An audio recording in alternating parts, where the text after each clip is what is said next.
समय क्षीर सागर से लक्ष्मी जी प्रकट हुई थी और भगवान विष्णु को अपना पति स्वीकार किया था।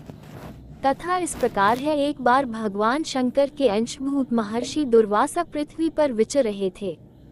घूमते वे एक मनोहर वन में गए। वहाँ एक विद्याधर सुंदरी हाथ में पारिजात पुष्पों की माला लिए खड़ी थी। वह माला दिव्य पुष्पों की बनी थी। उसकी दिव्य गंध से समस्त वन प्रांत सुवासित हो रहा था। दुर्वासा ने विद्याधरी से वह मनोहर माला मांगी। विद्याधरी ने उन्हें आदर पूर्वक प्रणाम करके वह माला दे दी। माला लेकर उन्मत्त वेशधारी मुनि ने अपने मस्तक पर डाल ली और पुनः पृथ्वी पर भ्रमण करने लगे।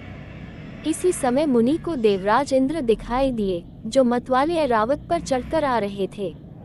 उनके साथ बहुत से देवता भी थे।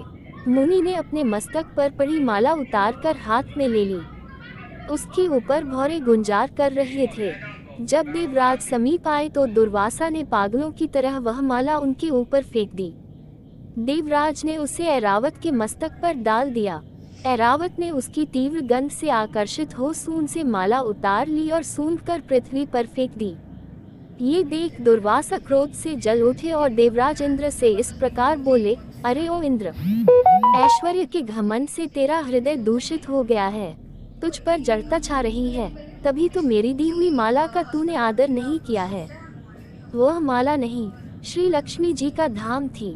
माला लेकर तूने प्रणाम तक नहीं किया, इसलिए तेरे अधिकार में स्थित तीनों लोकों की लक्ष्मी शीघ्र ही अदृश्य हो जाएगी। ये शाप सुनकर देवराज इंद्र घबरा गए और तुरंत ही ऐरावत से उतरकर मुनि के चरणों में पड़ गए। उन्होंने दुर्वासा को प्रसन्न करने की लाख चेष्टाएं की, किंतु महर्षि टस से मस न हुए। उल्टे इंद्र को फटकार कर वहां से चल दिए। इंद्र भी ऐरावत पर सवार हो अमरावती को लौट गए। तब से तीनों लोकों की लक्ष्मी नष्ट हो गई। इस प्रकार त्रिलोकी के श्रीहीन एवं सत्वरहित हो जाने पर दानवों ने देवताओं पर चढ़ाई कर दी। देवताओं में अब उत्साह कहाँ रह गया था। सबने हार मान ली। फिर सभी देवता ब्रह्मा जी की शरण में गए। ब्रह्मा जी ने उन्हें भगवान विष्णु की शरण में जाने की सलाह दी तथा सबके साथ वे स्वयं भी क्षीर सागर के उत्तर तट पर गए। वहां पहुंचकर ब्रह्मा आदि देवताओं ने बड़ी भक्ति से भगवान विष्णु का स्तवन किया। भगवान प्रसन्न होकर देवताओं के सम्मुख प्रकट हुए। उनका अनुपम तेजस्वी मंगलमय विग्रह देखकर देवताओं ने पुनः स्तवन किया। तत्पश्चात भगवान ने उन्हें क्षीर सागर को मथने की सलाह दी और कहा, इससे अमृत प्रकट होगा। उसके पान करने से तुम सब लोग अजर अमर हो जाओगे, किंतु ये कार्य है बहुत दुष्कर, अतः तुम्हें दैत्यों को भी अपना साथी बना लेना चाहिए। मैं तो तुम्हारी सहायता करूंगा ही। भगवान की आज्ञा पाकर देवगण दैत्यों से संधि करके अमृत प्राप्ति के लिए प्रयास करने लगे। वे भांति भांति की औषधियां लाए और उन्हें क्षीर सागर में छोड़ दिया। फिर मंद्राचल पर्वत को मथानी और वासुकी नागराज को नेति रस्सी बनाकर बड़े वेग से समुद्र मंथन का कार्य आरंभ किया। भगवान ने वासुकी की पूंछ की ओर देवताओं को और मुख की ओर दैत्यों को लगाया।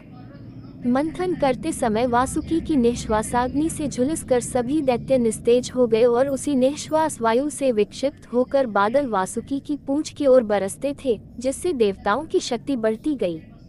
भक्त वत्सल भगवान विष्णु स्वयं कच्छप रूप धारण कर क्षीर सागर में घूमते हुए मंद्राचल के आधार बने हुए थे। वे ही एक रूप से देवताओं में और एक रूप से दैत्यों में मिलकर नागराज को खींचने में भी सहायता देते थे तथा एक अन्य विशाल रूप से, जो देवताओं और दैत्यों को दिखाई नहीं देता था, उन्होंने मंद्राचल को ऊपर से दबा रखा था। इसके साथ ही वे नागराज वासुकी में भी बल का संचार करते थे और देवताओं की भी शक्ति बढ़ा रहे थे। इस प्रकार मंथन करने पर क्षीरसागर से क्रमशः कामधेनु, वारुणी देवी, कल्पवृक्ष और अप्सराएं प्रकट हुईं। इसके बाद चंद्रमा निकले, जिन्हें महादेव जी ने मस्तक पर धारण किया। फिर विष प्रकट हुआ, जिसे नागों ने चाट लिया। तदनंतर अमृत का कलश हाथ में लिए धन्वंतरी का प्रादुर्भाव हुआ। इससे देवताओं और दानवों को भी बड़ी प्रसन्नता हुई। सबके अंत में क्षीर समुद्र से भगवती लक्ष्मी देवी प्रकट हुई। वे खिले हुए कमल के आसन पर विराजमान थीं। उनके अंगों की दिव्य कांति सब ओर प्रकाशित हो रही थी। उनके हाथ में कमल शोभा पा रहा था। उनका दर्शन कर देवता और महर्षिगण प्रसन्न हो गए।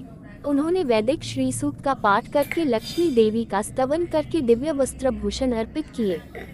वे उन दिव्य वस्त्राभूषणों से विभूषित होकर सबके देखते देखते अपने सनातन स्वामी श्री विष्णु भगवान के वक्षस्थल में चली गई। भगवान को लक्ष्मी जी के साथ देखकर देवता प्रसन्न हो गए। दैत्यों को बड़ी निराशा हुई।